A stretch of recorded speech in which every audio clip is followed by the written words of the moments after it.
हरे कृष्णा। जय श्री राधे। आप सभी श्रोतागणों का आपके YouTube चैनल जीवन अमृत पर हार्दिक अभिनंदन है। कल्पना कीजिए, अगर एक दिन स्वयं भगवान आपके घर के दरवाजे पर आ जाए। ना कोई भेदभाव, ना कोई अमीर गरीब, ना कोई ऊंच नीच, बल्कि स्वयं भगवान अपने सिंहासन से उतरकर आपके समक्ष चलकर आए। क्या ऐसा कभी हो सकता है? सुनने में यह कल्पना लगती है, लेकिन भारत की पवित्र भूमि पर हर वर्ष एक ऐसा चमत्कार होता है जिसे पूरी दुनिया जगन्नाथ रथ यात्रा के नाम से जानती है। यह केवल एक पर्व नहीं, यह भगवान के प्रेम की सबसे बड़ी मिसाल है। कहते हैं, जो भक्त मंदिर तक नहीं पहुंच सकता, उसके लिए भगवान स्वयं मंदिर से बाहर निकलते हैं। लेकिन भगवान जगन्नाथ अधूरे हाथों और अधूरे पैरों वाले रूप में ही क्यों विराजमान हैं? रथ यात्रा की शुरुआत कैसे हुई और आखिर ऐसा कौन सा रहस्य है जिसे जानकर आप भी करोड़ों भक्त भाव विभोर हो जाते हैं? आज की कथा आपको हजारों वर्ष पीछे ले जाएगी, उस समय में जब देवता पृथ्वी पर विचरण करते थे, जब तपस्या से भगवान प्रकट होते थे और जब एक भक्त राजा की पुकार सुनकर स्वयं श्री हरि विष्णु ने इतिहास बदल डाला। तो आइए श्रद्धा और विश्वास के साथ जय जगन्नाथ बोलते हुए आरंभ करती हूँ आज की इस दिव्य कथा। बहुत समय पहले की बात है। मालव देश में एक महान राजा राज्य करते थे। उनका नाम था राजा इंद्रधूम्न। वे केवल शक्तिशाली राजा ही नहीं थे, बल्कि भगवान विष्णु के अनन्य भक्त भी थे। उनके राज्य में किसी चीज की कमी नहीं थी। चारों ओर हरियाली भरे हुए अन्न भंडार, खुशहाल प्रजा और मंदिर में गूंजती शंख और घंटियों की ध्वनि। लेकिन इतने वैभव के बाद भी राजा का मन अशांत रहता था। हर रात महल की छत पर बैठकर वे आकाश की ओर देखते रहते और मन ही मन एक ही प्रार्थना करते, हे प्रभु, एक बार अपने वास्तविक स्वरूप के दर्शन करा दीजिए। उन्हें ऐसा लगता था मानो भगवान उन्हें बुला रहे हों, लेकिन कोई अदृश्य शक्ति उनके और भगवान के बीच खड़ी हो। एक दिन की बात है। एक दिन दरबार में एक वृद्ध संत आए। उनके चेहरे पर अद्भुत तेज था। राजा ने उनका आदर सत्कार किया।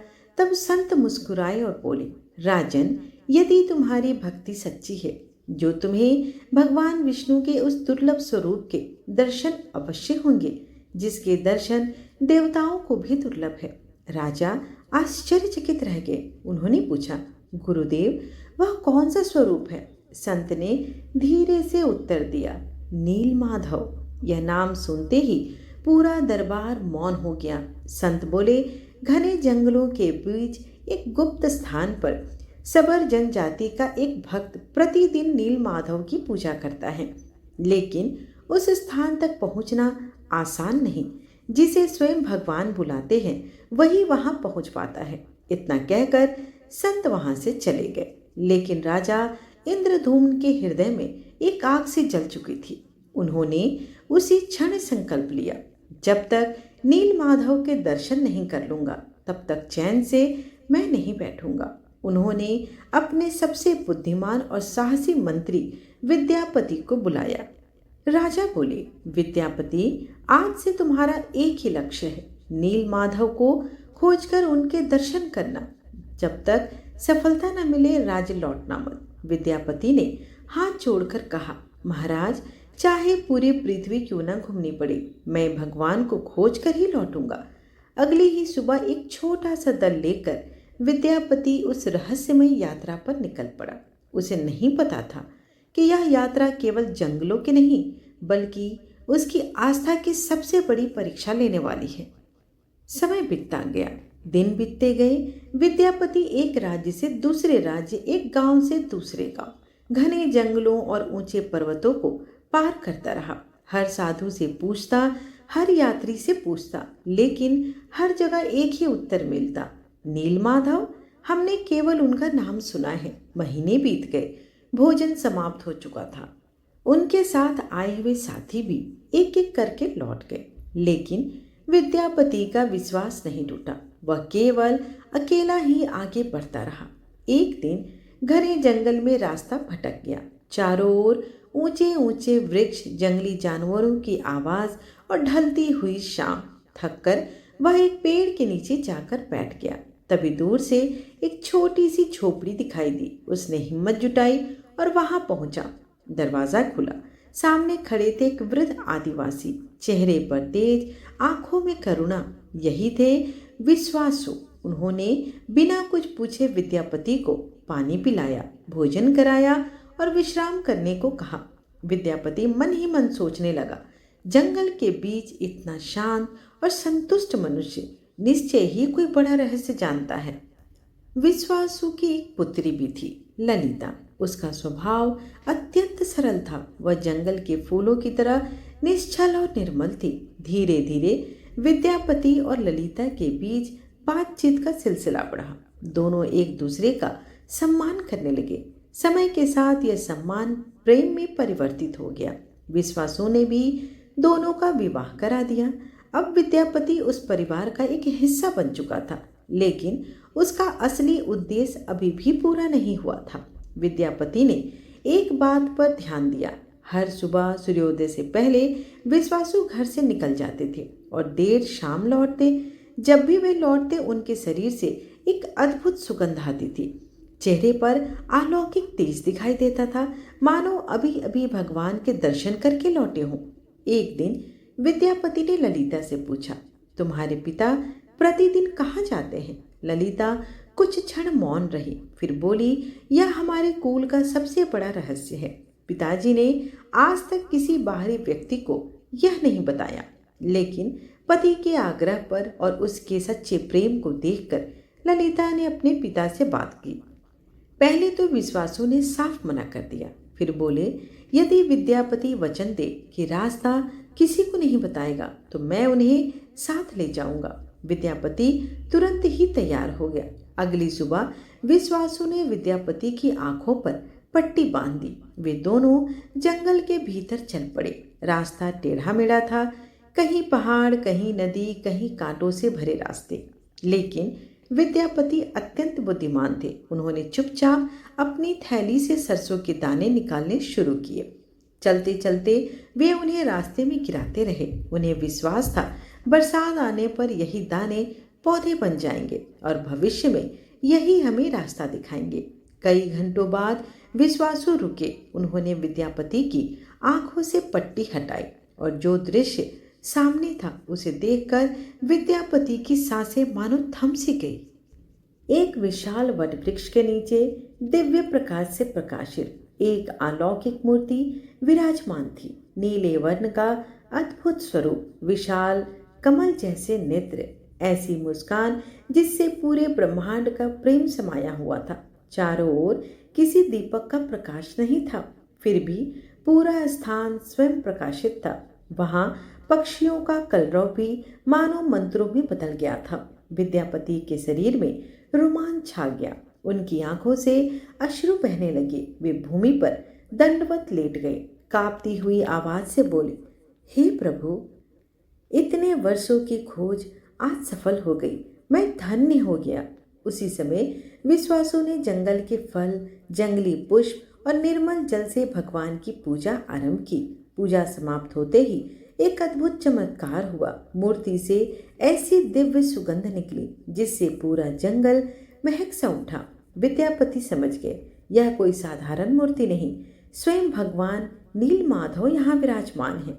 लेकिन उन्हें क्या पता था कि यह आनंद अधिक समय तक टिकने वाला नहीं, क्योंकि भगवान स्वयं एक नई लीला रचने वाले थे। कुछ ही दिनों बाद विद्यापति माधव लौटे। जैसे ही वे राजमहल पहुंचे, राजा इंद्रदुम्न स्वयं सिंहासन से उतरकर उनके पास आए। उन्होंने व्याकुल होकर पूछा, बताओ विद्यापति, क्या तुम्हें प्रभु के दर्शन हुए? विद्यापति की आंखें नम हो गई। उन्होंने हाथ जोड़कर कहा, महाराज, मैंने उन्हें देखा है। वह कोई साधारण मूर्ति नहीं, वे स्वयं श्री हरि विष्णु नीलमाधव के रूप में विराजमान हैं। इतना सुनते ही राजा की आंखों से आंसू बह निकले। उन्होंने उसी क्षण घोषणा कर दी, कल प्रातः हम सब भगवान के दर्शन के लिए प्रस्थान करेंगे। पूरा राज्य उत्सव में डूब गया। कई दिनों की यात्रा के बाद राजा इंद्रदुम्न उसी जंगल में पहुंचे।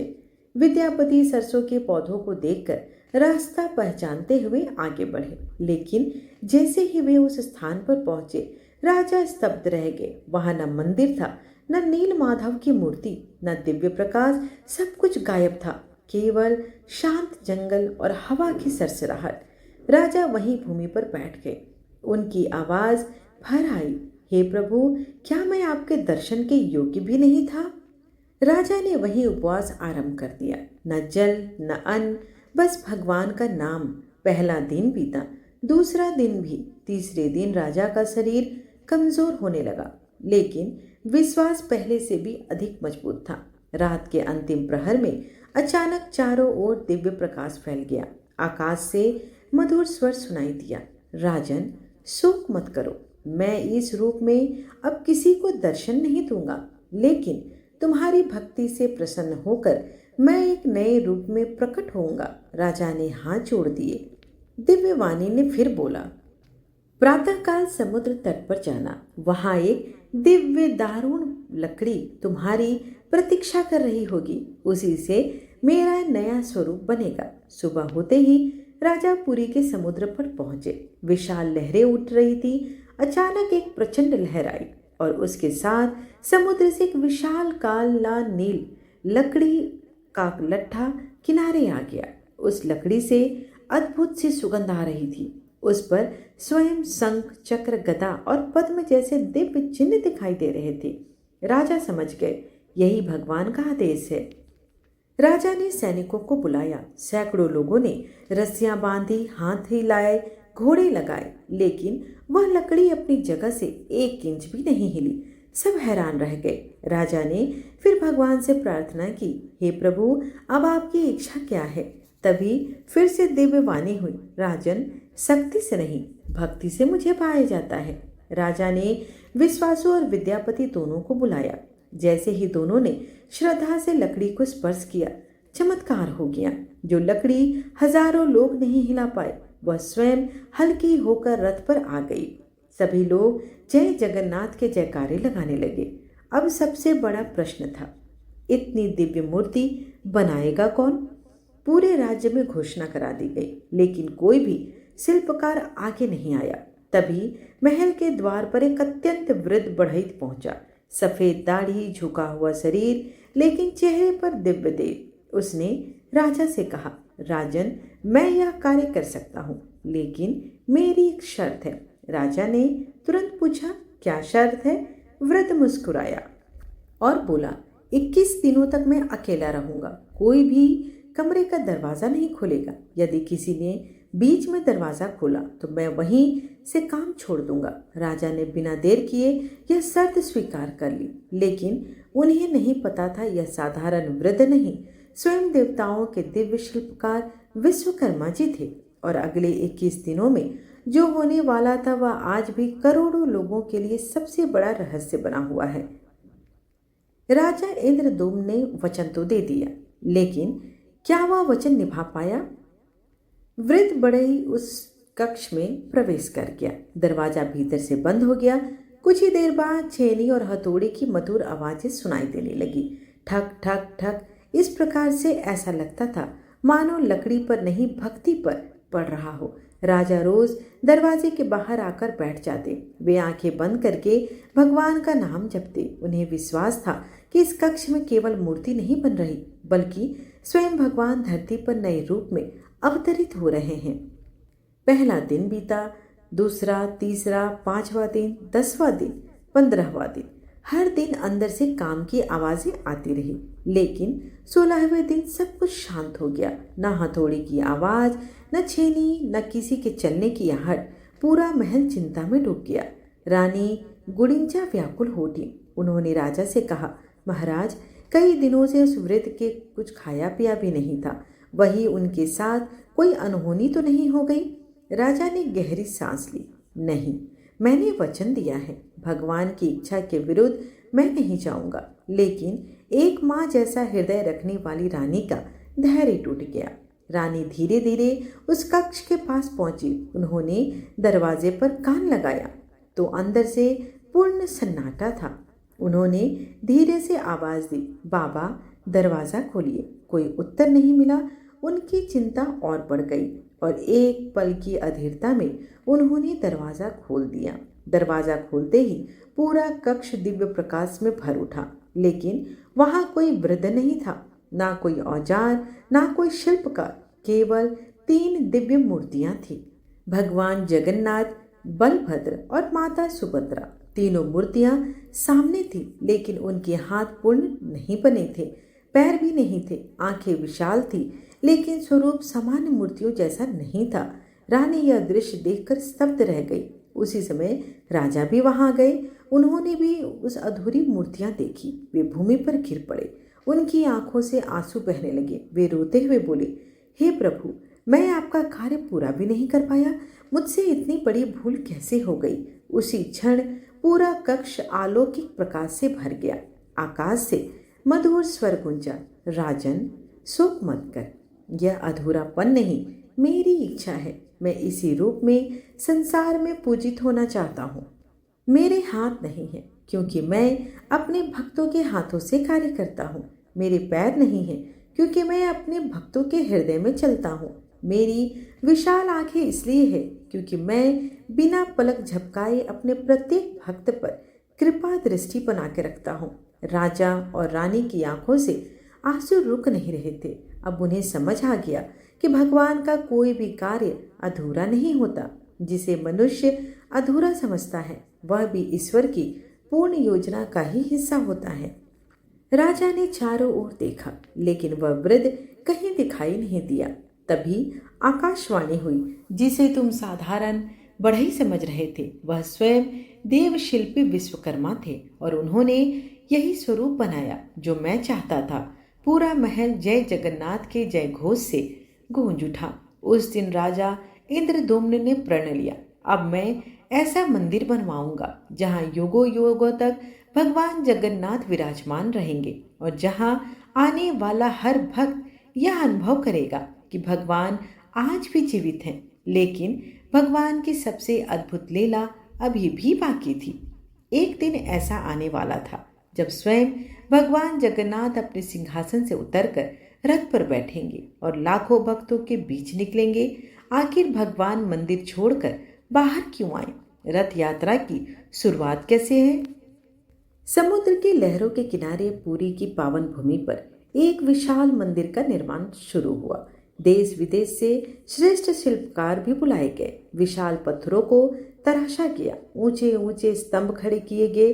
दिन रात निर्माण चलता रहा। राजा स्वयं रोज निर्माण स्थल पर पहुंचते। वे कहते, यह केवल मंदिर नहीं, यह स्वयं भगवान का घर है। कई वर्षों की अथक मेहनत के बाद भव्य मंदिर बनकर तैयार हुआ।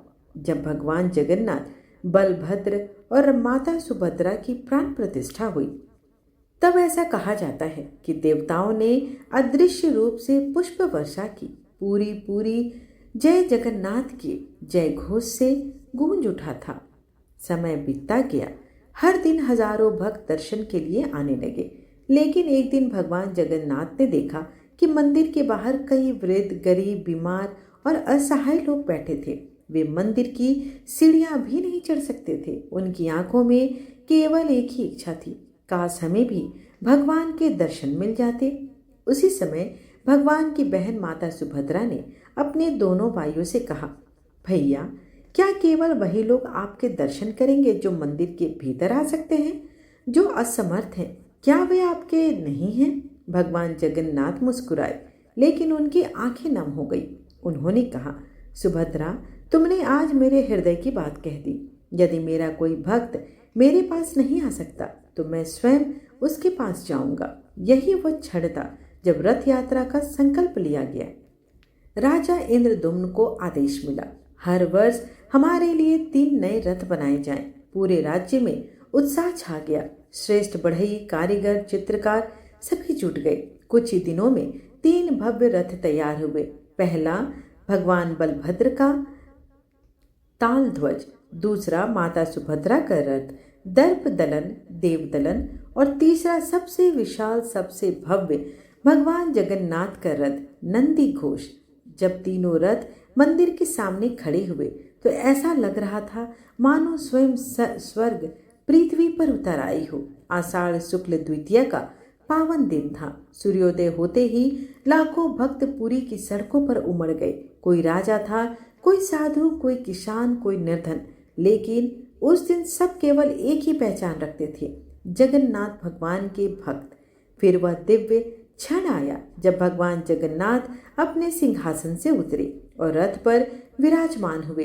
पूरा वातावरण गूंज उठा, जय जगन्नाथ, हरि बोल, जय बलभद्र, जय माता सुभद्रा। हजारों रथों ने रथ की रस्सियां थाम ली, लेकिन पहला झटका देने के बाद भी रथ अपनी जगह से नहीं हिला। सभी हैरान रह गए। तभी एक वृद्ध संत मुस्कुराकर बोले, रथ बल से नहीं, भक्ति से चलता है। जैसे ही लाखों लोगों ने एक स्वर में भगवान का नाम लिया, रथ धीरे धीरे आगे बढ़ने लगा।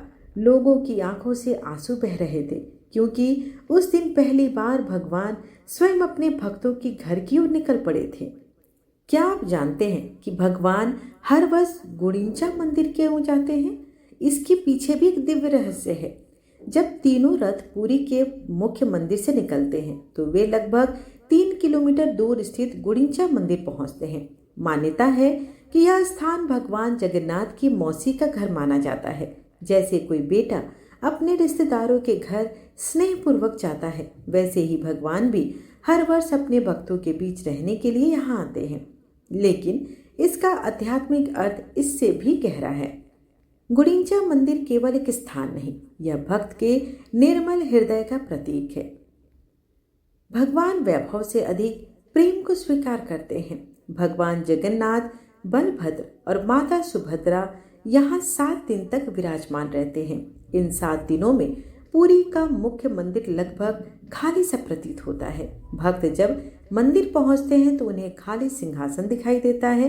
उसी क्षण उन्हें एहसास होता है कि भगवान के बिना जीवन कितना सूना है। और जब 7 दिन बाद भगवान लौटते हैं तो पूरी नगर दीपों, पुष्पों और भजनों से उनका स्वागत करता है।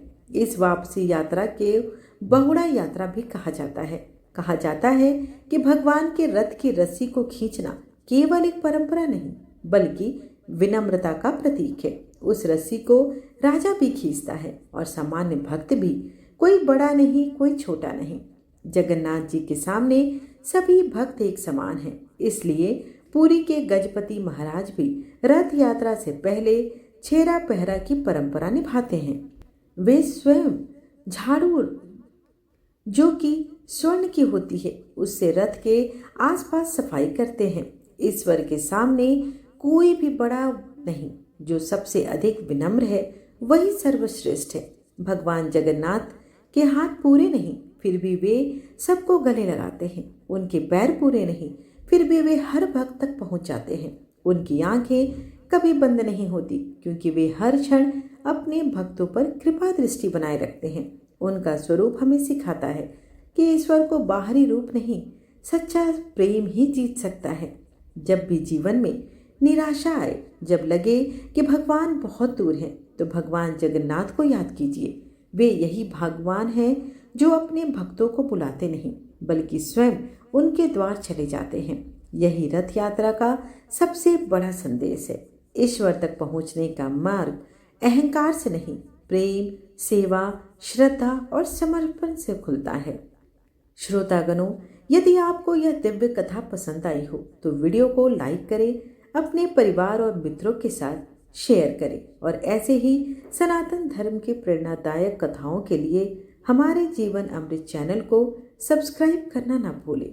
कमेंट में श्रद्धा से लिखें, जय जगन्नाथ, जय जगन्नाथ, जय श्री हरि। धन्यवाद।